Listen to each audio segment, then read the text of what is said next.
Pernahkah Anda menyadari kalau perdebatan teologis yang udah berlangsung selama beratus-ratus tahun ternyata bisa bermuara pada sesuatu yang sesederhana perbedaan satu akhiran kata dalam bahasa Yunani kuno?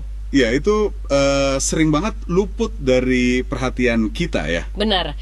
Coba bayanin sebuah konsep besar yang membagi pandangan jutaan orang, ternyata berpusat pada pergeseran tata bahasa yang mungkin terlewatkan kalau kita cuma bacanya sekilas. Betul sekali. Kita kan sering membayangkan perdebatan sejarah itu kayak pertarungan pedang atau ya adu gagasan filosofis yang dramatis gitu di arena terbuka. Tapi nyatanya, pertarungan yang paling sengit seringkali terjadi di atas perkamen tua. Di antara huruf-huruf ya? Iya, di antara huruf, infleksi, dan bentuk kata kerja. Dan itulah persisnya yang bakal kita bedah di penelusuran mendalam kita kali ini. Jadi, selamat datang dan terima kasih buat Anda yang sudah bergabung dengan kami. Misi kita hari ini adalah mengurai bagaimana sebuah teks teologis menggunakan tata bahasa kuno, logika, dan pemahaman sejarah sosiologis untuk membela sebuah konsep yang sangat terkenal. Menarik banget ini pastinya. Pasti dong. Sumber kita hari ini adalah sebuah artikel berjudul A Scriptural Defense of Mary's Sinlessness, Part 2. Secara garis besar, teks ini berfokus pada pembelaan doktrin Katolik tentang dikandung tanpa noda atau Immaculate Conception, dan secara khusus, penulisnya menjawab berbagai keberatan berbasis Alkitab yang sering diajukan oleh kelompok Protestan. Nah, sebelum kita melangkah lebih jauh, ini memunculkan satu pertanyaan penting tentang posisi kita di sini. Saya rasa ini momen krusial untuk memberikan sebuah garis bawah yang tebal ya. Silahkan. Dalam penelusuran ini, kita sama sekali tidak sedang memihak pada pandangan teologis manapun. Kita tidak berargumen untuk sisi Katolik, dan kita juga tidak berargumen untuk sisi Protestan. Sama sekali tidak. Nggak ada bendera keagamaan yang kita kibarkan di studio ini. Tujuan kita murni analitis dan linguistik. Ya kan? Tepat sekali. Kita memperlakukan teks ini cuma sebagai sebuah studi kasus yang luar biasa menarik tentang bagaimana sebuah analisis teks dilakukan. Kita ingin membongkar mesin di balik argumennya, melihat bagaimana penulis ini membangun premisnya, menangkis kritik. Jadi buat Anda yang senang melihat bagaimana sebuah gagasan dibongkar pasang hingga ke akar bahasanya, persiapkan diri Anda. Oke, mari kita mulai dari dasar perdebatan yang diajukan dalam teks sumber kita, yaitu bahasa asli teks tersebut, bahasa Yunani. Ya, selalu kembali ke bahasa asli. Betul. Penulis artikel ini merespon sebuah argumen kritis yang sangat logis dan umum diajukan. Argumennya begini, kalau Maria disebut penuh rahmat dalam Injil Lukas, bukankah tokoh lain di teks suci juga disebut dengan istilah yang persis sama? Oh iya, kelompok yang skeptis sering menunjuk pada Kisah Para Rasul 6, ayat 8 kan? Nah, ya. Di situ, tokoh bernama Stefanus digambarkan sebagai sosok yang penuh rahmat dan kuasa. Pertanyaannya, kalau Stefanus disebut penuh rahmat tapi ia tetaplah manusia berdosa, apakah itu berarti penuh rahmat pada Maria nggak ada hubungannya dengan status tanpa dosa? Oke, mari kita urai ini. Karena jujur aja, kalau saya baca terjemahan bahasa Inggrisnya atau bahasa Indonesia, bunyinya emang identik ya, keduanya penuh rahmat. Iya, sekilas sama persis. Kalau cuma modal terjemahan modern, argumen bahwa Maria memiliki keunikan itu terasa sangat lemah di sini. Disitulah letak jebakan terjemahannya. Penulis sumber kita membongkar bahwa kemiripan itu murni ilusi terjemahan modern. Di dalam teks asli bahasa Yunani, kata yang digunakan sangat berbeda secara struktural. Berbeda gimana tuh? Jadi dalam Lukas 1 ayat 28, kata Yunani yang digunakan untuk Maria adalah kecharitomene. Nah, penulis menjelaskan bahwa ini adalah sebuah partisip pasif sempurna dalam tata bahasa Yunani. Tunggu, tahan sebentar. Anda mulai pakai istilah linguistik yang berat nih. Partisip pasif sempurna. Coba jelaskan istilah ini seolah-olah saya ini anak umur 5 tahun. Apa dampaknya pada makna kalimat? Oke, tentu. Dalam bahasa Yunani kuno, bentuk waktu atau tense itu sangatlah spesifik. Bentuk sempurna atau perfect tense itu nggak kayak kejadian yang sekedar terjadi di masa lalu. Terus? Bentuk ini menunjukkan sebuah tindakan yang dikerjakan sepenuhnya di masa lalu, tapi hasilnya berlanjut secara permanen dan berkelanjutan ke masa kini. Oh, wow. Dan karena ia pasif, itu berarti tindakan tersebut dikenakan kepada Maria, bukan sesuatu yang ia usahakan sendiri. Dan yang paling menarik, penulis menyoroti bahwa kata ini digunakan dalam bentuk sapaan. Sapaan, maksudnya kayak gelar gitu? Betul. Seolah-olah itu menjadi gelar identitasnya, bukan sekadar kata sifat biasa. Jadi itu kayak Tuhan menanamkan rahmat di masa lalu dan rahmat itu terus menyala tanpa putus sampai saat kalimat itu diucapkan. Persis seperti itu. Nah, sekarang coba kita letakkan di sebelah Stefanus dalam Kisah Para Rasul tadi. Kata Yunani yang digunakan untuk Stefanus bukanlah kecharitomene. Lalu apa? Kata yang digunakan di sana adalah pleres haritos. Menariknya lagi nih, penulis mencatat sebuah detail sejarah tekstual di mana beberapa manuskrip tertua sebenarnya menggunakan kata pleres pisteos untuk Stefanus. Yang artinya? Yang berarti penuh iman, sama sekali bukan penuh rahmat. Wah, itu detail yang luar biasa. Tapi seandainya kita tetap pakai versi manuskrip yang menuliskan penuh rahmat untuk Stefanus, apakah itu meruntuhkan argumen penulis? Penulis berargumen bahwa itu pun tidak meruntuhkannya. Tata bahasa pleres haritos itu nggak mengandung elemen kelanjutan atau permanensi. Oke. Frasa tersebut menggambarkan sebuah kepenuhan yang spesifik untuk sebuah momen tertentu aja. Stefanus dipenuhi rahmat pada detik tersebut secara spesifik sebagai bahan bakar biar ia bisa melakukan mujizat di depan orang banyak. Jadi implikasinya beda ya? Ya, implikasi bahasa Yunaninya berbicara tentang dua realitas temporal yang berbeda. Anda tahu, pas mencoba membayangkan ini, analogi yang muncul di kepala saya itu dunia olahraga. Gimana tuh? Ini kayak perbedaan antara seseorang yang secara resmi diberi gelar kehormatan sang juara seumur hidup karena pencapaian masa lalu yang mendefinisikan dirinya selamanya. Bandingkan dengan seorang atlet yang lagi in the zone, lagi dalam performa puncak, dapat suntikan adrenalin luar biasa. Tapi cuma pas pertandingan itu berlangsung ya? Tepat. Sang atlet dipenuhi energi untuk momen itu aja, tapi sang juara adalah identitas permanen.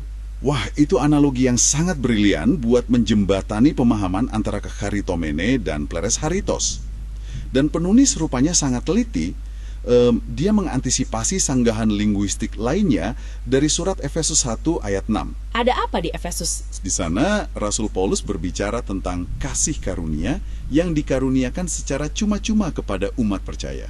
Saya tebak kata Yunaninya beda lagi, dan kita bakal bahas lebih banyak soal tata bahasa. Tentu saja, akar katanya masih sama, charito, yang berarti rahmat. Tapi infleksinya, perubahannya benar-benar berbeda. Kata yang dipakai Paulus di Efesus adalah echaritosen. Penulis menjelaskan bahwa ini adalah bentuk auris, aktif, dan indikatif. Oke, tolong keluarkan keajaiban penjelasan anak 5 tahun Anda lagi. Apa itu bentuk auris? Oke. Kalau perfect tense yang tadi ibarat siaran langsung, atau rekaman video yang terus berjalan dari masa lalu sampai sekarang, nah, bentuk auris ini ibarat sebuah jepretan foto kamera. Cuma satu momen, terpotret. Betul. Ia cuma menunjuk pada fakta bahwa suatu tindakan terjadi tanpa memberikan nuansa bahwa hasilnya berkelanjutan atau absolut. Penulis kita berargumen bahwa dalam konteks Efesus, kata ini merujuk pada rahmat yang dibagikan dalam berbagai takaran kepada kelompok orang percaya sepanjang hidup mereka. Oh, dibagikan secara proporsional gitu ya? Iya, demi kehendak Tuhan. Jadi secara gramatikal, ini sama sekali bukan kepenuhan absolut yang permanen pada satu individu seperti Maria. Wow, jadi apa artinya semua ini? Ini bikin saya benar-benar merenung betapa banyak nuansa yang hilang terbawa angin pas kita baca terjemahan modern. Sangat banyak. Dari terjemahan bahasa Inggris yang kelihatannya seragam, penulis ini berhasil nemuin 3 realitas tata bahasa yang fungsinya sangat sekali beda. Itulah seni dari tafsir teks kuno. Tapi penulis tahu bahwa menangin ronde tata bahasa aja nggak cukup. Dia harus berhadapan dengan rintangan doktrinal yang secara harfiah dipercayai oleh miliaran orang. Rintangan ini hadir dari surat Roma 3 ayat 23. Ya, pernyataan sapu jagat yang terkenal banget itu. Karena semua orang telah berbuat dosa. Tepat sekali. Saya bisa lihat kemana arah pikiran penulis untuk mengurai Yunani. Tapi ini terdengar sangat definitif ya. Kalau teks suci secara eksplisit pakai kata semua, Gimana penulis bisa bilang, oh tunggu dulu ada pengecualian? Bukankah itu terkesan kayak orang yang lagi cari-cari celah dari sebuah aturan absolut? Nah, itu dorongan skeptis yang sangat masuk akal. Dan penulis menghadapinya dengan mengajak kita menggugat definisi dasar dari kata semua di mata orang-orang abad pertama. Oke, apa kata Yunaninya di sini? Dalam bahasa Yunani kuno, kata yang dipakai di Roma itu adalah pas. Penulis mengajukan tesis bahwa meskipun kata pas dalam beberapa konteks bisa berarti setiap individu secara harfiah, dalam literatur kuno dan teks Alkitab, kata ini lebih sering difungsikan untuk bermakna mayoritas orang atau kelompok secara umum. Tunggu dulu, mengatakan bahwa kata semua sebenarnya berarti sebagian besar itu terdengar sangat meyakinkan kalau kita lagi mau mutar balikan fakta. Apakah ada bukti tekstual dari penulis? Ada, dan dia menyajikan rantai bukti yang cukup menantang asumsi kita. Contoh pertama, dia pakai 1 Korintus 15 ayat 22, yang bunyinya, sama seperti semua orang mati dalam persekutuan dengan Adam. Sepintas ini absolut kan? Iya, kedengarannya absolut. Tapi penulis menunjuk pada catatan eksplisit lain tentang Henokh dan Elia. Kedua nabi ini dikisahkan diangkat langsung ke surga, yang berarti mereka tidak pernah mengalami kematian fisik. Jadi, teks itu sendiri secara internal mengizinkan pengecualian pada kata semua. Menarik, Henokh dan Elia itu fakta historis teks yang membongkar sifat absolut kata tersebut ya. Ada contoh linguistik lain yang nggak berkaitan dengan kematian? Banyak. Dia mengutip Injil Matius 2 ayat 3. Waktu Raja Herodes dengar kabar Mesias lahir, teks itu mencatat bahwa Herodes terkejut dan seluruh Yerusalem bersama-sama dengan dia. Saya mulai paham kemana arahnya. Iya, penulis dengan cerdas menantang pembaca. Masa iya kita harus percaya kalau 100% bayi, balita, orang yang lagi sakit, dan mereka yang buta huruf di kota itu terkejut secara harfiah pada detik yang sama? Tentu nggak mungkin. Oke, saya mengerti mekanismenya. Itu persis kayak bahasa sehari-hari kita ya. Kalau saya bilang, wah, waktu final bola kemarin, seluruh warga kota turun ke jalan merayakannya. Saya kan lagi pakai majas hiperbola. Tepat sekali, itu hiperbola. Saya pakai kata seluruh warga kota buat nekenin skala perayaannya. Bukan lagi ngelaporin hasil sensus kependudukan secara harfiah. Nah, itu analogi yang pas. Tapi ada lapisan analisis yang lebih dalam lagi dari sekedar hiperbola linguistik. Penulis juga menganalisis konteks sosiologis dari surat Roma itu sendiri. Konteks sosiologis gimana maksudnya? Dia menjelaskan bahwa pada abad pertama, surat tersebut ditulis untuk menengahi ketegangan sosial yang nyata banget antara orang-orang Yahudi dan orang-orang non-Yahudi. Karena pada era itu pasti ada semacam hierarki status yang kuat kan? Sangat kuat. Orang Yahudi merasa bangga karena mereka penerima hukum Taurat secara eksklusif. Ini menciptakan arogansi teologis. Nah, Rasul Paulus pakai frasa, semua orang berada di bawah dosa sebagai palu godam buat meruntuhkan tembok arogansi itu. Oh, buat menyamakan kedudukan? Iya, Paulus pada dasarnya lagi bilang, dengarkan, gak ada kelompok etnis di antara kalian yang lebih superior di mata Tuhan. Baik Yahudi maupun non-Yahudi, secara komunal sama-sama butuh penyelamatan. Jadi kata semua di situ adalah fungsi penyamarataan antar kelompok ya, bukan deklarasi bahwa nggak bakal pernah ada satupun individu yang dikecualikan Tuhan. Betul, itu struktur argumen sosiologis yang sangat solid dari penulis. Oke, tapi mari kita uji ini lebih jauh. Kalau saya pengkritiknya, saya bakal nunjuk ke ayat yang jauh lebih absolut. Paulus kan bilang, tidak ada yang benar, seorang pun tidak.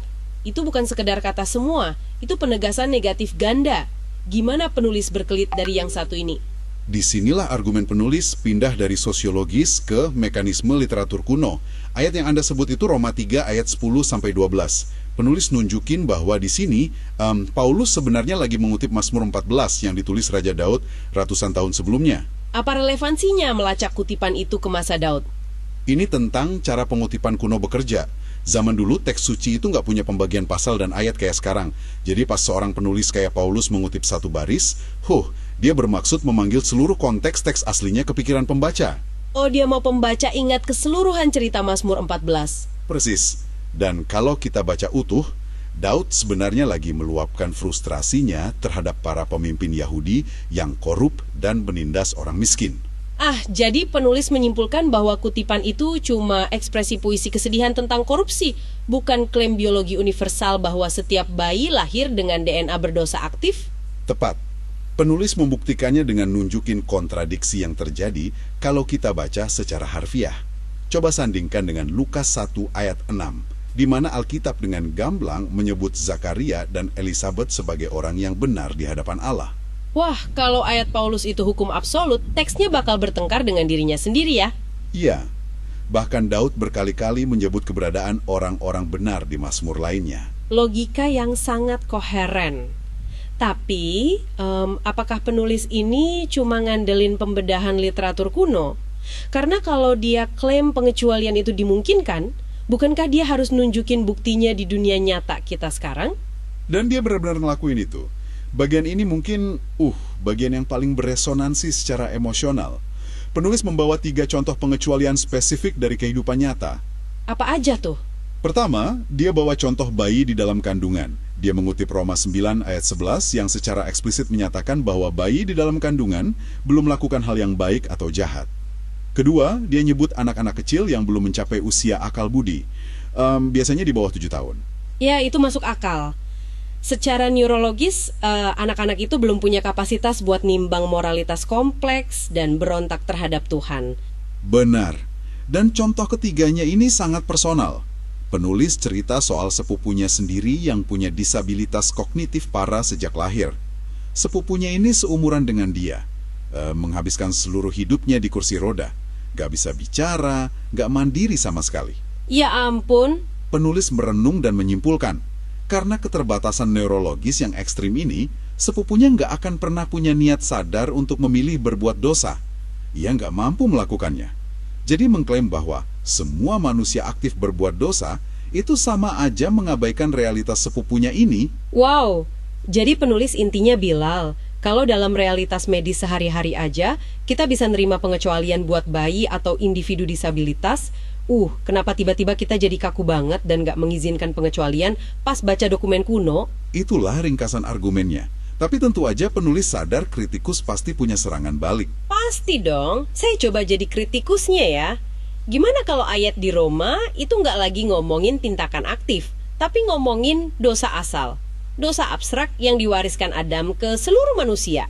Penulis ngebongkar argumen warisan itu dengan rapih. Dia minta kita baca kelanjutan ayatnya, yaitu Roma 3 ayat 13-15. Di situ Paulus mendeskripsikan, kerongkongan mereka seperti kubur yang ternganga, mulut mereka penuh sumpah serapah, kaki mereka cepat untuk menumpahkan darah. Menumpahkan darah? Menyumpah serapah? Kita nggak mau warisi tindakan menyumpah dari Adam dong. Itu kan tindakan motorik sadar. Nah, bener banget. Penulis berargumen bahasa Paulus jelas menggambarkan dosa aktual atau tindakan sadar. Karena Paulus menjabarkan tindakan aktif, klaim bahwa dia lagi memformulasikan doktrin dosa asal jadi nggak beralasan. Luar biasa detail ya. Tapi saya harus lempar satu ayat lagi yang jadi batu sandungan, yaitu 1 Yohanes 1 ayat 8. Ayat itu bilang, jika kita berkata bahwa kita tidak berdosa, kita menipu diri kita sendiri. Ini nggak mungkin disebut hiperbola puisi kan? Penulis sekali lagi pakai pisau konteks di sini. Dia menganalisis argumen keseluruhan surat Yohanes. Ternyata, Yohanes lagi mengalamatkan suratnya pada demografi yang spesifik, yaitu orang-orang yang berjalan dalam kegelapan, yang menolak Kristus dan membenarkan kejahatan mereka sendiri. Oh, oke. Penulis bilang, profil sombong kayak gitu sangat bertolak belakangan dengan karakter Maria yang tunduk sepenuhnya pada Tuhan. Mengaplikasikan peringatan Yohanes ke Maria itu ibarat salah penempatan demografi. Oke, mari asumsikan seluruh argumen penulis berhasil menembus pertahanan kita ya. Kesimpulannya, Maria sungguh tidak berdosa. Tapi disinilah letak teka-teki logika yang paling masif. Apa itu? Kalau dia nggak pernah berbuat dosa sedetik pun, kenapa di Injil Lukas pasal 1, Maria sendiri berseru, "Hatiku bergembira karena Allah juru selamatku." Ini paradoks kan? Ngapain manusia tanpa noda butuh diselamatkan? Nah, ini klimaks dari pembelaannya. Penulis tahu pertanyaan soal fungsi juru selamat ini senjata terkuat kaum skeptis. Untuk meresponsnya, dia menyajikan dua lapis pertahanan logis. Yang pertama dibangun di atas analogi lubang dosa. Coba jabarkan analogi itu. Bayangkan umat manusia lagi jalan, dan di tengah jalan ada lubang lumpur dalam yang merepresentasikan dosa. Cara standar kita mikir penyelamatan adalah skenario pasca jatuh. Seseorang jalan, jatuh ke lubang, kotor, gak bisa keluar. Terus Tuhan datang, tarik orang itu keluar. Itu keselamatan biasa.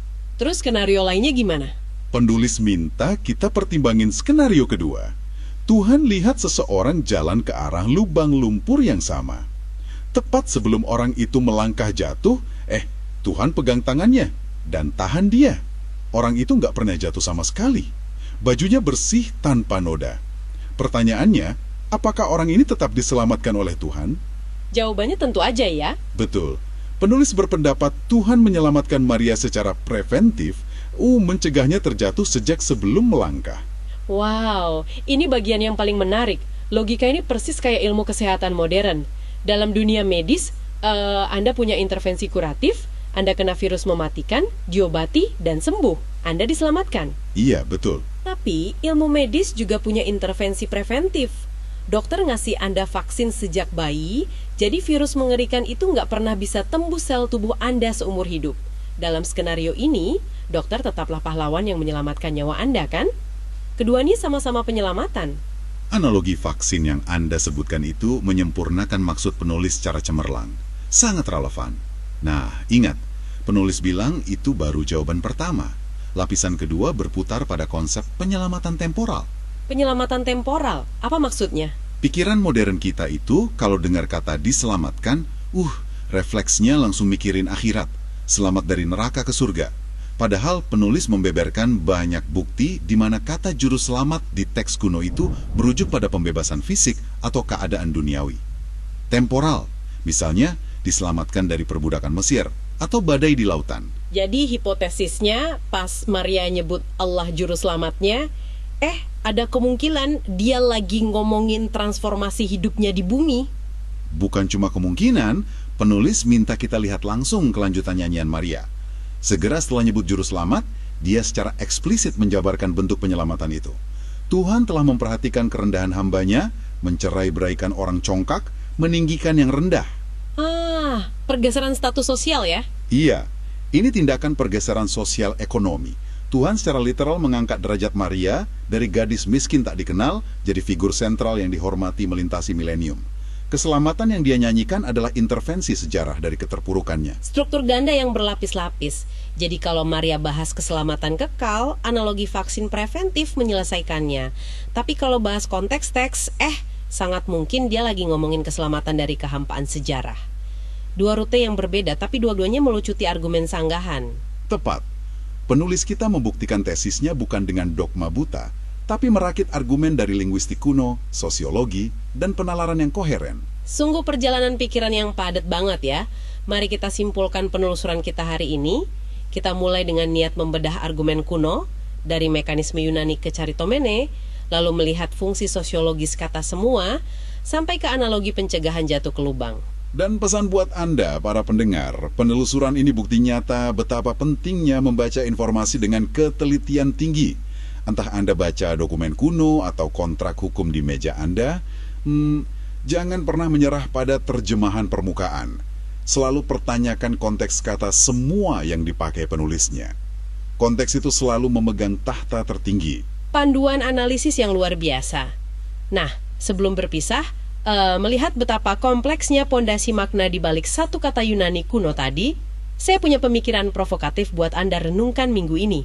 Silakan. Kalau sebuah konflik keyakinan yang memisahin manusia beratus tahun, ternyata bisa bermuara pada dua kata kerja kuno. Coba pandang dunia di sekitar kita, konsep besar apa lagi, fakta mutlak jenis apa yang hari ini kita telan bulat-bulat, yang mungkin maknanya bakal runtuh atau terbalik kalau kita berani ngegali bahasa aslinya kayak yang kita lakukan hari ini. Apakah kita benar-benar ngerti mesin di balik hal yang kita yakini benar? Pertanyaan yang sangat menantang untuk dibawa pulang. Silahkan Anda renungkan teka-teki itu. Terima kasih buat Anda yang sudah meluangkan waktu membedah lapisan pengetahuan ini bersama kami. Teruslah merasa lapar akan informasi. Bacalah melampaui terjemahan, dan kami tunggu Anda di penelusuran mendalam berikutnya.